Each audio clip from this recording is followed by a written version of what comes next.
Hi, I'm Rachelle Robinett, a holistic health practitioner and the founder of Supernatural, a plant-based wellness company in New York. And today I'm going to tell you about spirulina.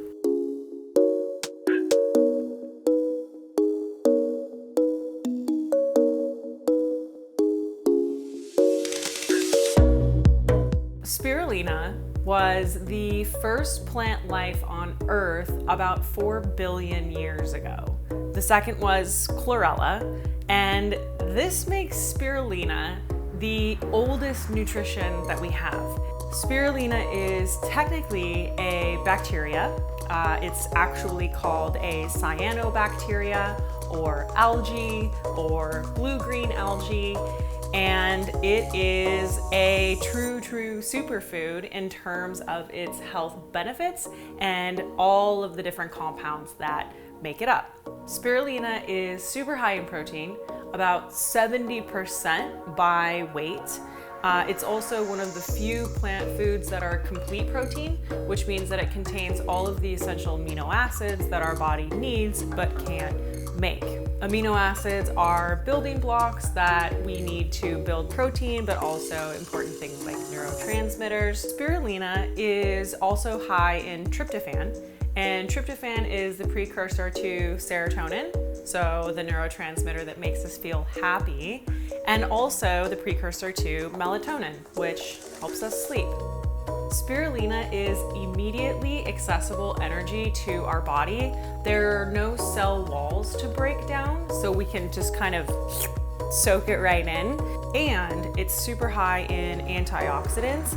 A lot of athletes, or even any of us who are just working out on a regular basis, like it for both the energy sort of pre-workout and then post-workout recovery. Antioxidants are awesome to have after we've exerted ourselves. Spirulina contains GLA, and GLA is phenomenal for brain health. And actually, when we are babies and in development and our brain is growing super fast, we really need that GLA to support healthy growth. As beautiful as spirulina is to look at and to have in our bodies, spirulina doesn't taste great. It's a little fishy, it's a little bit like algae because it's algae, so it can be difficult to work into recipes. I love blending it into savory recipes, something a little bit unexpected, like today we're making a spirulina pesto.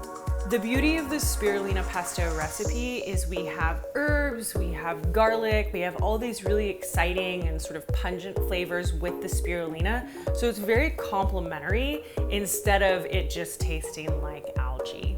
Let's make this spirulina pesto. 2 to 3 cups fresh basil, 3/4 of a cup whole unroasted walnuts, almonds, or cashews, 1/2 cup olive oil, 1 tablespoon fresh lemon juice, 1 clove of garlic, 1 tablespoon of spirulina powder, 1/2 teaspoon salt.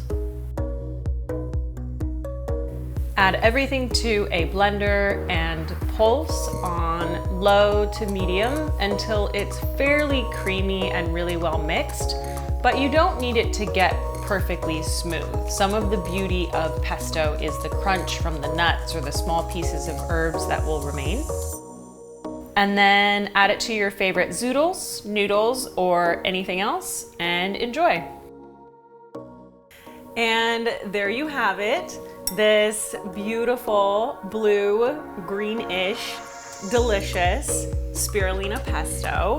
It is fabulous on zoodles, it's fabulous on noodles, it works on toast as a spread. You can put it into your salad dressings, you can put it onto anything. I've been eating it all week. It's fantastic. And let us know what you try. Any variations, anything you love, tell us in the comments below. And for more episodes of plant-based, subscribe to Well+Good's YouTube channel.